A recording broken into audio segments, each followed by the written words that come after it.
Parlons de religion pour la boucle de ce journal. Accompagner le jeûneur musulman dans sa quête du salut, c'est tout l'intérêt de cette cérémonie de remise de denrées alimentaires, un acte de cœur de l'ambassadeur du Koweït en partenariat avec le Conseil supérieur des affaires islamiques.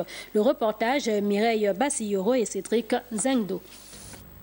C'est pour marquer son attachement aux valeurs coraniques que l'ambassade du Koweït, en partenariat avec le Conseil supérieur des affaires islamiques, a procédé à la remise du repas du jeûneur, un kit alimentaire constitué de produits de première nécessité de nature diverse. Une marque d'attention face à laquelle les bénéficiaires disent toute leur gratitude. Nous sommes très contents, ça fait plaisir.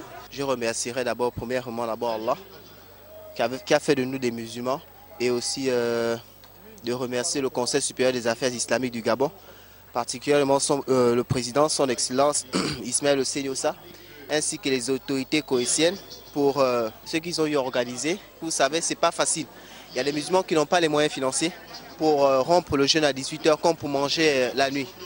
Voilà, donc ça permettra à ce que chacun puisse au moins avoir quelque chose pour manger la nuit et puis pour rompre le jeûne au coucher du soleil. Dans un élan de partage, cet acte de bienveillance vient mettre en exergue l'esprit de solidarité en cette période de jeûne. C'est un symbole qui est clair, c'est-à-dire qui est déjà porté dans le Saint-Coran, où on dit que la charité, ce n'est pas seulement faire la prière, les actes d'adoration, mais la charité, c'est aussi donner un peu aux nécessiteux. Libérer aussi les jougs des prisonniers, aider les personnes qui sont accablées par le poids de la dette, leur venir en aide. Donc en un mot, c'est le mois de la générosité. On dit que le prophète de l'islam, paix et bénédiction de Dieu soit sur lui, était déjà généreux en temps normal.